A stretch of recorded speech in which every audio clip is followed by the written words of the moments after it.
Vous écoutez Banquet FM.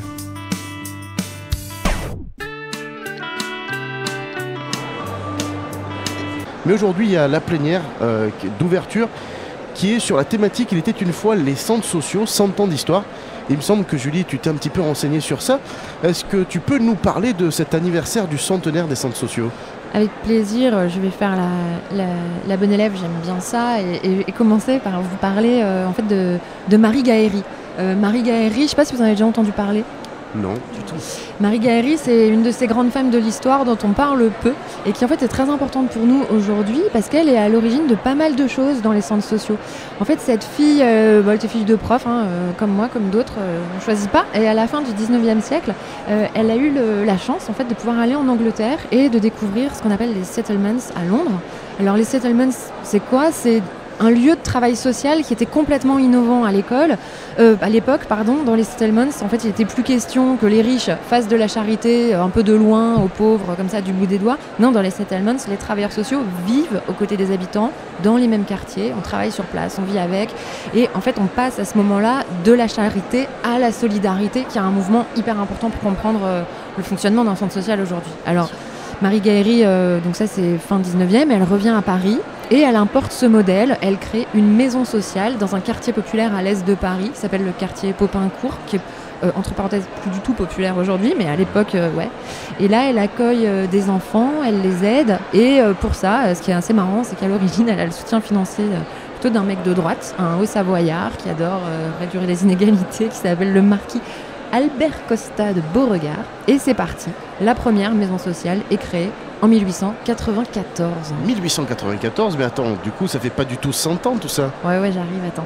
En fait là on est au début, c'est la genèse d'un mouvement d'action sociale qui se construit peu à peu et qui se construit comme ça jusqu'au début des années 20. Alors j'ai besoin de parler de Marie Gaëry, déjà parce qu'on la connaît pas et qu'elle est importante, de son voyage en Angleterre, parce que sinon en plus tu vas voir on va pas comprendre la suite. Donc Marie Gaëry, elle crée l'œuvre sociale de Charonne, à Popincourt, tout ça, dans ces quartiers-là à l'est de Paris, ça marche, ça fait des petits, ça se développe un peu dans Paris.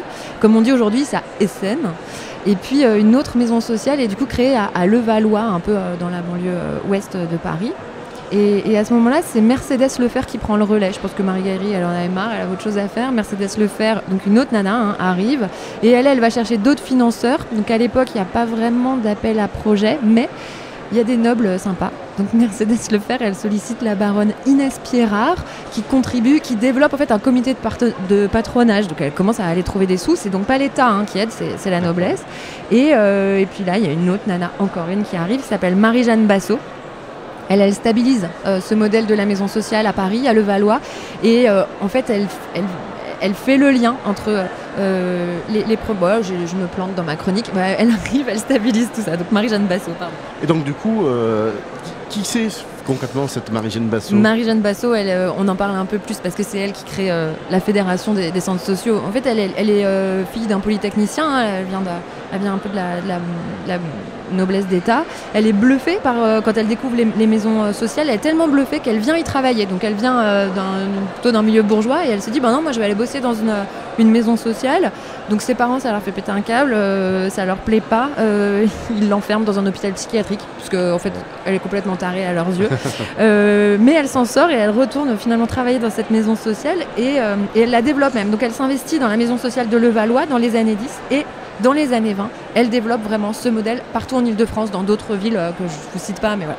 Et c'est comme ça qu'il y a un petit réseau qui commence à émerger, et c'est donc là que j'arrive à la création de la fédération. En fait, c'est Marie-Jeanne Bassot qui a l'idée de créer cette fédération. D'une certaine manière, aujourd'hui, on fête les 100 ans du travail de ces filles, Marie Gaëry, Mercedes Lefebvre, Marie-Jeanne Bassot, qui sont parties d'une petite idée jusqu'à créer une fédération en 1922. En tout cas, belle histoire. Est-ce que l'équipe de Banquet FM, vous étiez au courant de tout ça justement ? Absolument pas, j'avais pas du tout connaissance de tout ça, mais c'est très intéressant justement de découvrir l'histoire des centres sociaux. C'est vrai que c'est des structures que finalement on côtoie beaucoup au quotidien sans peut-être en connaître l'arrière-boutique, si on peut dire. Exactement. Alors justement, Julie, pourquoi ce besoin soudain de créer une fédération ? presque 30 ans après les premières actions de Marie Gaëri. En fait, il y a un tout petit réseau, je vous l'ai dit, en Île-de-France. Et en 1922, les Anglais organisent à Londres la première réunion internationale des settlements. Donc je vous en ai parlé tout à l'heure, je reboucle avec cette histoire de maisons sociales dans les quartiers. Et pour participer à cette réunion, créer une fédération, ça permet de représenter ce réseau, ça permet d'y aller en fait, à l'échelle nationale. En disant, nous les Français, on fait un peu ça aussi. Bonjour, on est une fédération, on vient vous voir.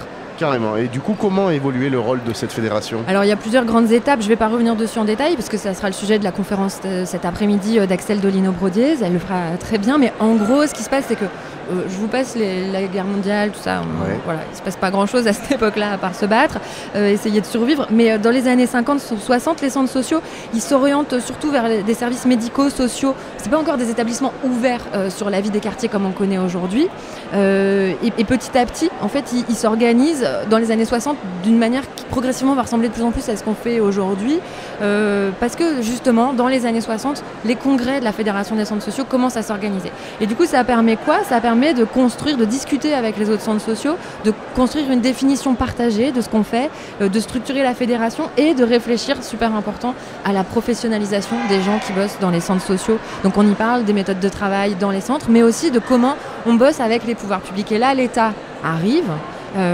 Et au tournant des années 70, c'est là qu'on commence à avoir une fédé qui ressemble un peu plus à ce qu'on fait aujourd'hui. Oui. Deux choses. En 69, il y a un congrès de la fédération qui est organisé à Lyon et qui pose vraiment la question de la place des centres sociaux dans la cité, à quoi on sert, pourquoi on s'ouvre sur les autres, comment on travaille avec les associations, les habitants du territoire. Et en 71, l'État, en fait, il entend ça, il dit « Ok, vous êtes crédible, on vous aime bien ».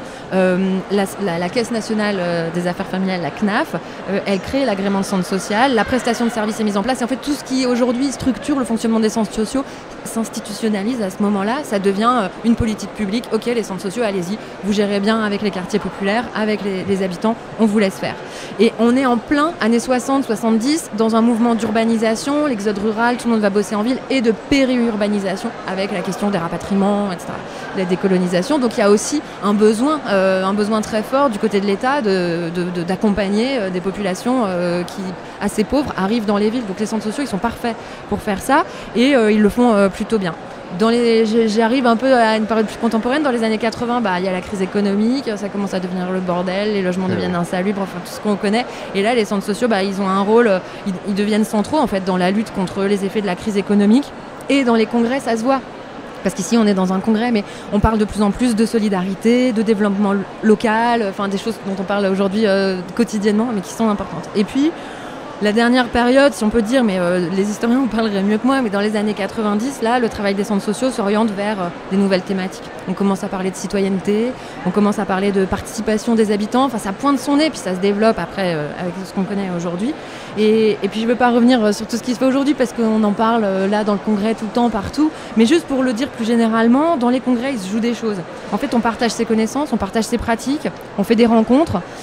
Dans les congrès, en fait, on apprend à connaître les autres, on apprend des autres, on prend du recul sur ce qu'on fait. En fait, on fait réseau et on définit aussi les lignes communes de ce qu'on va faire. Et c'est là où on voit à travers l'histoire les lignes structurantes des congrès qui sont posées et qui permettent sur le terrain aux centres sociaux de décliner tout ça après dans leurs actions avec leurs animateurs, animatrices. Donc je m'arrête là, j'ai déjà fait un trop long tunnel. Mais si vous en voulez savoir plus, il y a plein d'options. Soit cet après-midi, vous écoutez Axel Dolino-Brodiez, elle est historienne, elle est directrice de recherche au CNRS. C'est une ponte, elle est trop forte, il faut aller l'écouter, il faut aller la lire. Et puis si vous n'êtes pas là ou si vous avez la flemme de lire tout ça, vous pouvez aller voir le site de l'association Mémoire Vive. Ils font tout un travail d'écriture sur l'histoire des centres sociaux, de documentation, et c'est hyper intéressant. Eh bien merci Julie pour ce moment d'histoire, on en a beaucoup plus appris, tu nous as éclairci sur les 100 ans de centres sociaux. En tout cas, j'espère que vous aussi ça vous a plu cette petite chronique. Vous écoutez Banquet FM.